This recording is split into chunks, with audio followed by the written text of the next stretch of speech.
Sa isang tahimik na lugar sa bansang Taiwan, isang trahedya ang yumanig sa komunidad, ang kwento ng Hong family.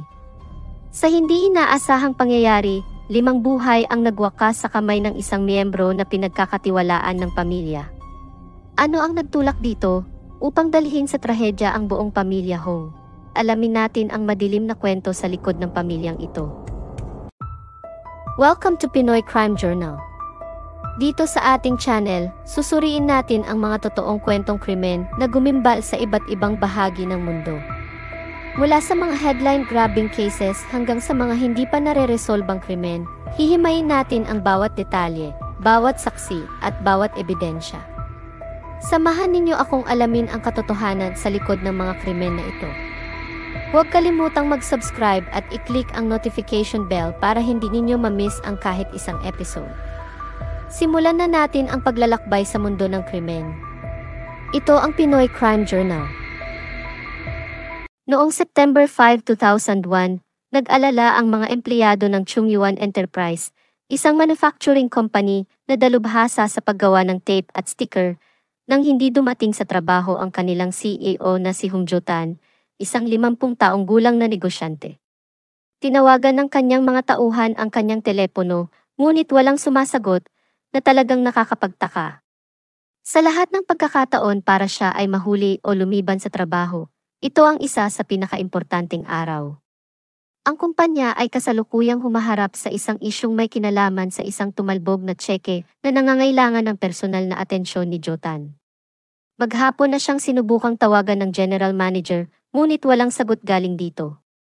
Dahil sa bigat ng problema, nagdesisyon ang general manager, kasama ang kanyang tiyuhin, na umalis ng maaga sa trabaho at magmaneho ng 50 kilometro papunta sa kanyang marangyang bahay sa bayan ng Erlin na matatagpuan sa Changhua County ng Taiwan.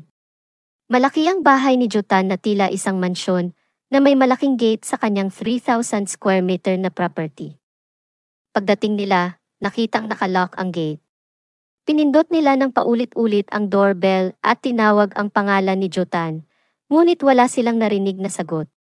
Matapos ang mahabang pag-aalangan at pag-uusap, nagpasya silang akyatin ang gate at pumasok ng walang pahintulot.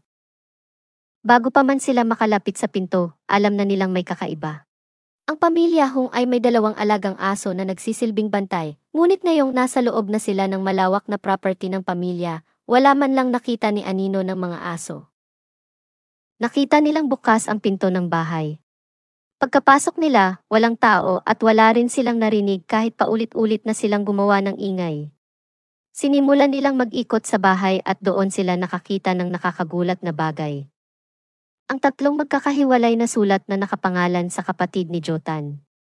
Isa sa tea table sa living room, isa sa mesa, at isa sa master bedroom. Ang pinakakagimbal-gimbal ay ang laman ng mga sulat. Nagsasaad ito na ang bawat pamilya ay may kani-kanyang problema. Ang mensahe ay nagwakas sa pahayag na kapag nabasa na ang liham, ang mag-asawa, kasama ang kanilang mga anak ay iniwan na ang pangit na mundong ito.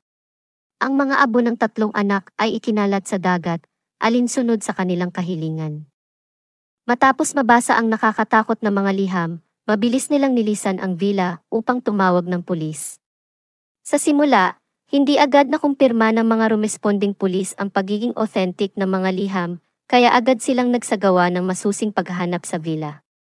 Kapansin-pansing malinis ang loob ng bahay, lahat ng kama ay nakaayos at walang anumang senyales ng presensya ng mga nakatira dito. Sa katunayan, karamihan ng kanilang mga gamit ay wala na rin. Wala ring palatandaan ng puwersahang pagpasok o anumang bakas ng kaguluhan. Inilipat ng mga pulis ang kanilang paghahanap sa labas ng villa. Sa likod ng bahay, sa maliit na hardin, napansin nila ang isang tila bagong gamit na incinerator. Sa harapan ng pinto nito, nakita nila ang 2 pares ng tsinelas, isang itim at isang pulang tsinelas na parehong nakaharap sa pinto. Binuksan ng mga pulis ang pinto ng incinerator at tumambad sa kanila ang 2 bangkay. Ang mga bangkay ay isang lalaki at babae. Lubos na nasunog ang mga ito at magkapatong na nakahiga. Nakaharap ang kanilang mga ulo sa pintuan habang ang mga paa ay nasa dulong bahagi ng incinerator. Ang ibabang bahagi ng mga bangkay ay lubos ng naging abo at ang kanilang DNA ay matindi ang pagkasira dulot ng matinding init. Gayunpaman, sapat pa ang natirang DNA na nakolekta ng mga investigador upang makilala sila bilang sina Jotan at ang kanyang 48 years old na asawa na si Yao Paoyue. Ang ginang ay natagpuang nakahiga ng patihaya sa ilalim ng incinerator. Ang kanyang mga labi ay labis na nasunog, kung saan ang buong bahagi ng kanyang likuran pababa ay ganap na naging abo. Samantala, si Jotan ay natagpuang nakadapa sa ibabaw ni Paoyue, tila binibigyan siya ng proteksyon. Nadiskubre din na may bakas ng carbon sa loob ng trakeya ni Jotan, na nagpapahiwatig na siya ay may malay pa habang nasa loob ng incinerator. Sa kabilang banda, walang bakas ng carbon na nakita sa trakeya ni Paoyue, na nagpapahiwatig na siya ay walang malay o patay na bago pa siya inilagay sa loob ng incinerator. Kasama ng kanilang mga katawan, natagpuan din sa loob ng incinerator ang isang syringe at 2 botelya ng dextrose, isang basag na bote at isa pang natunaw at na-deform dahil sa init. Ang likido mula rito ay hindi pa ganap na naglaho, kaya natukoy ng mga forensic technicians na ang syringe ay naglalaman ng pampamanhid, habang ang bote ay naglalaman ng mga sleeping pills na naging likido dahil sa matinding init. Natagpuan din ang 2 pares ng basag at natunaw na salamin, 2 buto na hindi kabilang sa mag-asawa, patak ng dugo at mga abo.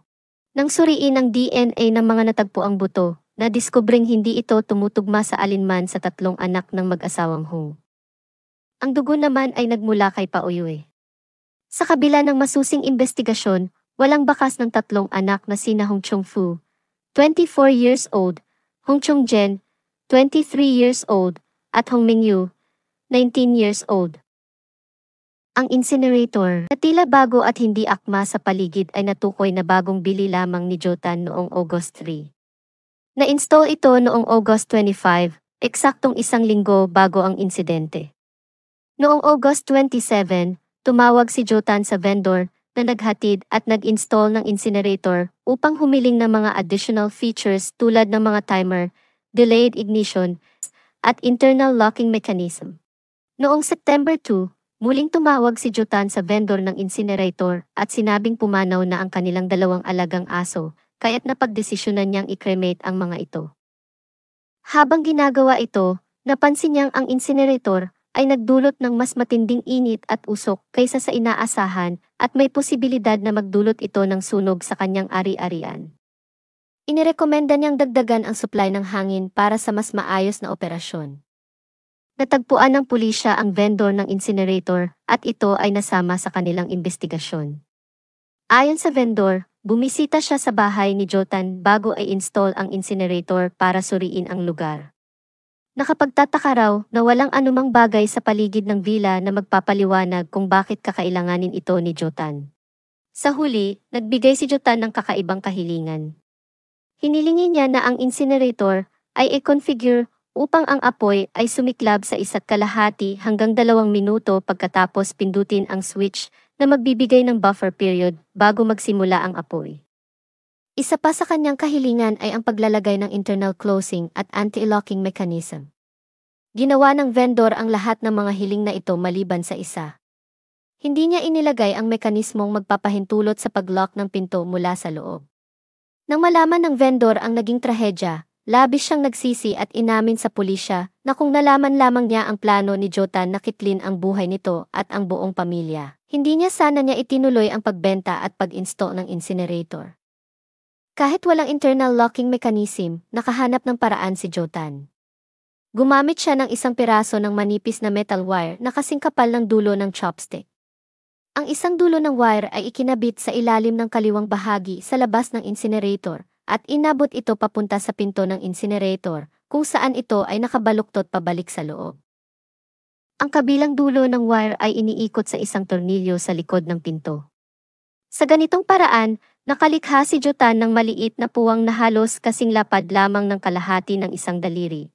Ang pinto ay hindi ganap na nakasara, ngunit sapat para ito'y malock. Nang buksan ng pulisya ang power switch box ng incinerator, natagpuan nila ang isang LCD screen sa loob. Ipinakita rito na itinakda ni Jotan ang incinerator na magliyab ng 2 beses ng tuloy-tuloy, 1 beses sa loob ng 2 oras, para sa kabuuang 4 na oras. Ang tanging hindi marahil na plano ni Jotan ay ang pagkatunaw at pagkasira ng wire na nagdulot ng bahagyang pagbukas ng pinto. Ang puwang na ito ang naging daan upang makalabas ang ilang usok, init, at apoy, kaya't ang mga labi ng mag-asawa ay hindi tuluyang naging abo. Napunta naman ang investigasyon ng mga pulisya sa mga miyembro ng pamilyang Hong. Ang panganay na anak, si Chung Fu, ay nagtapos sa Department of Physics ng Chungyuan Christian University at nakatakdang magsimula ng kanyang graduate studies sa September 14. Noong August 23, nakatanggap siya ng tawag mula sa kanyang ina na nagsasabing kailangan niyang umuwi dahil pumanaw ang kanyang lola. Nanatili naman siya sa paaralan hanggang August 31.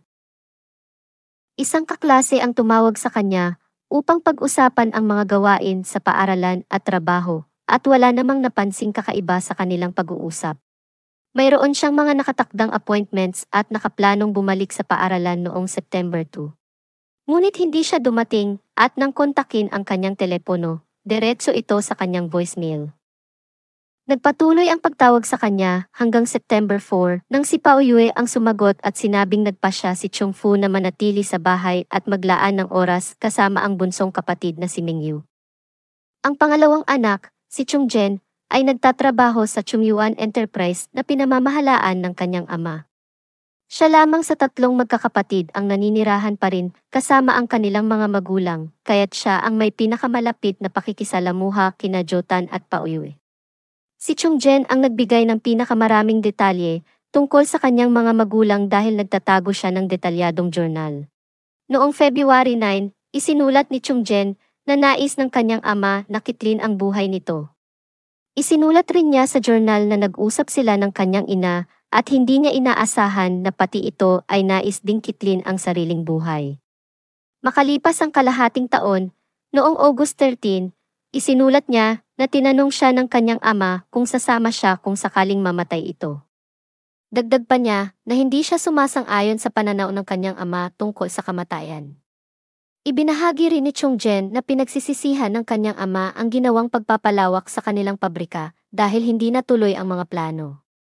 Ang bunsong anak na si Mingyu, na kaisa-isang babae sa pamilya, ay kakaselebra lamang ng kanyang kaarawan at nagsimula ng mag-aral sa isang kolehiyo. Hindi siya nagsimula ng pag-aaral hanggang sa huling bahagi ng semestre. Ngunit, bigla na lang siyang umalis sa eskwelahan nang walang paalam at hindi na makontak, na labis na pinagtakhan ng mga guro at kaklase nito. Sa kanyang journal, isinulat niya na natatakot siyang batiin ang kanyang ama sa araw ng Father's Day. Pakiramdam niya ay hindi na masaya ang kanilang pamilya, na malungkot ang kanilang tahanan. Ayon sa ilang mga tao, laging iritable si Jotan at ilang beses nang nagsabi na nais niyang kitlin ang kanyang buhay. Sinabi rin niya na ang kanyang buong pamilya ay handang sumama sa kanya. Ngunit hindi ito sineryoso ng mga tao noon. Mas lalo pang pinag-igting ng mga investigador ang kanilang investigasyon na nakasentro kay Jotan at nadiskubre nila ang mga sekreto nito. Sa liham, sinisi ni Jotan ang kanyang ina at kapatid sa kanilang ginawa. Bagamat kasal na sila ni Pao Yue ng 10 taon, hindi kailanman tinanggap ng pamilya ni Jotan si Pao Yue na nagdulot ng matagal na tensyon sa pagitan ng kanilang pamilya. Noong 1991, nang magpakasal sina Jotan at Pao Yue, naging mahirap ang pinansyal na kalagayan ni Jotan. Ang unang asawa ni Jotan ay namatay sa isang aksidente sa sasakyan na nagresulta sa pagkuha niya ng ilang milyong Taiwan dollars mula sa life insurance ng yumaong asawa nito. Ngunit mula pa lang sa simula, kinailangang harapin ni Jotan ang tsismis ng mga tao na sinasabing siya ang nagplano ng aksidente upang patayin ang kanyang asawa. Ang tatlong anak ni Jotan ay mula sa nauna niyang kasal. Ginamit ni Jotan ang pera upang simulan ang kanyang kumpanya at dito niya nakilala si Pao Yue. Ang kanilang relasyon ay inilarawan bilang masaya at maayos sa kabila ng pagtutol ng mga magulang ni Jotan.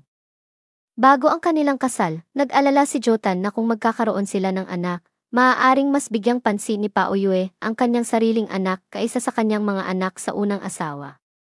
Upang maiwasan ito, nangako si Jotan na bibigyan niya si Pao Yue ng masayang pamilya basta't huwag lamang itong magkaanak. Agad na nagpa-sterilize si Jotan matapos ang kanilang kasunduan. Karamihan sa oras ni Pao Yue ay ginugol sa bahay upang alagaan ang tatlong anak. Sa liham ni Jotan, binanggit niya na ang kanyang pamilya ay nagbigay ng masamang imahe ng kanyang bagong asawa sa kanyang mga anak. Sinabi rin niya na nilayo ng kanyang pamilya ang mga bata sa kanila at gumawa ng hindi angkop na bagay sa harap ng mga kamag-anak at kaibigan. Sinisi rin niya ang kanyang kapatid na si Hong Silin na inakusahan niyang gumawa ng mga ilegal na aktibidad tulad ng pagtanggap ng kickback at pandarambong habang nagtatrabaho sa kanyang kumpanya. Pinatalsik niya ito na nagresulta sa galit ng kanyang kapatid at ina. Ang buong pamilya ni Jotan ay bumaliktad laban sa kanya maliban sa kanyang kapatid na babae. Inakusahan din niya ang kanyang pamilya ng pagsira sa relasyon niya sa kanyang mga anak. Dahil dito, sa galit, ginamit ni Jotan ang kanyang pera upang magpagawa ng villa sa lupaing pinagtatalunan nila na lalo pang nagpagalit sa kanyang ina. Sa kalaunan, umalis ang kanyang ina sa bahay at namuhay bilang taga-kolekta ng mga kalakal na pangjang. Naging usap-usapan sa komunidad ang villa ni Jotan habang ang kanyang ina ay nagtitinda ng basura na nagdulot ng tsismis at graffiti sa kanilang lugar. Ang utang ni Jotan ay hindi isang sikreto at karamihan sa mga tao ay alam ito. Ngunit bago siya namatay sinuri ng pulisya ang kanyang kalagayang pinansyal at ang operasyon ng kanyang kumpanya. Bagamat mukhang napakalaki ng 200 milyong Taiwan dollars na kanyang utang, may balanse pa si Jotan na nagkakahalaga ng 500 milyong Taiwan dollars, kaya hindi siya nalalapit sa pagkabangkarote. Ayon sa mga empleyado, maayos ang operasyon ng kumpanya at patuloy ang pagpasok ng pera, kaya't madaling mababayaran ang mga utang. Dahil dito, itinanggi ng pulisya na ang utang ang naging dahilan ng kanyang ginawa. Noong September 3, nag-withdraw si Jotan at Pao Yue ng malaking halagang pera. Ginamit nila ito upang bayaran ang kanilang mga utang sa mga kamag-anak at kaibigan. Kinabukasan, September 4, nagpunta sila sa tiyuhin ni Pao Yue upang bumisita. Sa umaga ng September 5, bandang 4:37, nakita sa CCTV ang sasakyan ni Jotan na umalis sa kanilang bahay. Bandang 9:47 ng umaga, bumalik ito sa kanilang tahanan. Sabi ng pulisya, posibleng na nagpunta sila sa post office upang ipadala ang kanilang liham. Sa liham, nakiusap din siya na ang kanilang abong mag-asawa ay ikalat sa dagat ng walang seremonya. Ang nangyari sa pamilya Hong ay naging isang napakalaking balita sa buong Taiwan. Ang villa ni Jotan ay dinagsa ng maraming mga tao kagaya ng mga turista sa lugar. Ang ilan ay nagdala pa ng hagdan upang sumilip sa bakod habang nag-iimbestiga ang mga pulis. Ang bahagi ng kasikatan ng kasong ito ay dahil sa paniniwala ng pulisya na maaaring hindi totoo ang nakasaad sa liham ni Jotan tungkol sa pagkamatay ng kanyang mga anak. Maraming tao sa internet, lalo na sa Taiwan, ang naniniwala rin dito. Bagamat malinaw na isinara na ang kaso, madalas pa rin itong tawaging unsolved o hindi nalutas. Maraming inconsistencies ang napansin sa investigasyon. Una, walang bakas ng 3 anak ang natagpuan sa incinerator. Sa ginawang forensic analysis, walang natagpuang kahit anong ebidensya tulad ng damit, accessories, buto o ngipin. Ang mas nakapagtataka, may natagpuan pang bakas ng mga aso ng pamilya na sinunog din sa incinerator. Kung nilinis ang incinerator matapos sunugin ang mga anak, dapat ay nawala rin ang bakas ng mga aso. Pangalawa, wala namang dahilan si Jotan para itago ang ebidensya ng pagkamatay ng kanyang mga anak dahil inamin na niya ito sa kanyang liham. Bakit pa niya lilinisin ang incinerator kung plano rin naman niyang kitlin ang buhay kinabukasan? Dahil dito, lalo pang lumalim ang mga tanong tungkol sa mga nawawalang anak. Dahil walang ebidensya, nagsagawa ang pulisya ng mas malawakang paghahanap sa buong ari-arian ni Jotan, pero wala rin silang nahanap na bakas ng mga anak nito. May nadiskubre naman silang mga abo at buhangin sa ilalim ng pedal ng isa sa mga sasakyan ni Jotan. Tugma ito sa nakasaad sa liham na ang mga abo ay itinapon sa dagat. Subalit, hindi napatunayan na tao ang mga abo. Posible rin na abo ng mga alagang aso ng pamilya ang mga ito, dahil mahal na mahal ni Jotan ang kanilang mga alaga at hindi malayong gawin niya ito. Sa liham, sinabi ni Jotan na isinama niya ang kanyang mga anak sa plano upang hindi nila maranasan ang stigma ng pagpapakamatay ng kanilang mga magulang. Subalit, may mga nagsasabing posibleng pineke lamang ang kanilang mga pagkamatay at gumamit si Jotan ng kanyang kayamanan upang bigyan sila ng bagong simula. Hindi rin kapanipaniwala para sa marami na sumang-ayon ang mga anak sa plano. Ayon sa diary ni Chongjen, hindi siya sumasang-ayon sa pananaw ng kanyang ama tungkol sa pagpapakamatay. Si Chongfu naman ay masigla at masaya sa kanyang hinaharap bilang estudyante. Lahat ng ito ay nagdulot ng maraming tanong, subalit hindi pa rin ito sapat upang malinawan ang tunay na nangyari. Sa kabila ng mga pagsisikap ng pulisya, nanatili itong cold case. Dahil sa kawalan ng matibay na ebidensya at sa pagkamatay ng 2 taong tanging makakapagbigay liwanag sa insidente, natapos ang investigasyon 2 taon matapos ang insidente noong 2003. Tuluyang isinara ng pulisya ang kaso na nagko-conclude na sina Jutan at Pao Yue ay kinitil ang kanilang mga buhay habang ang 3 anak ay nananatiling missing. Sina Chongfu, Chongjen, at Mingyu ay nanatiling nakalistang missing hanggang noong 2009 nang ideklara ng Changhua District Court na sila ay patay na sa pamamagitan ng death in absentia. Gayunpaman, hindi pa rin makumpirma ng korte kung sila ay pinatay sa paraang inilarawan sa liham. Noong 2006, ibinenta sa isang auction ang villa ni Jotan. Bagamat maraming kamag-anak na halos walang kaugnayan sa kanya ang gustong makuha ito, ang villa ay napunta sa isang retiradong doktor na si Li Shiji na walang kaugnayan sa pamilya. Habang nililinis ang villa, sinabi ni Shiji na may nadiskubre siyang pahiwatig na maaaring buhay pa ang mga bata o hindi sila namatay sa incinerator. Gayunpaman, ayaw niyang magbigay ng detalye tungkol dito. Hindi rin niya alam ang kasaysayan ng bahay bago niya ito bilhin. Ayon kay Shiji, wala namang kakaibang nangyari sa kanya habang nakatira siya roon. Plano niyang gawing isang health and meditation center ang property.